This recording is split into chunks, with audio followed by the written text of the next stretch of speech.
something that you should remember.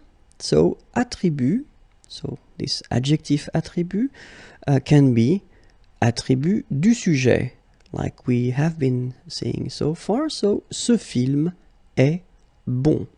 Okay, so in that case you get the subject, ce film, and then you've got the verb, and after that you've got this adjective. Okay, but keep in mind that it's also possible to have this attribut as attribut de l'objet. Okay, so it does mean that, well, still you've got a sentence, you've got a verb, okay, but then the adjective will not be related or connected to the subject, okay, but it will be connected to this object. So when we call the object, it's the grammatical object. Okay, so je trouve ce film bon. Well, in that case, also this bon will be adjective attribut. Translation, so ce film est bon, and then je trouve ce film bon. And this is it.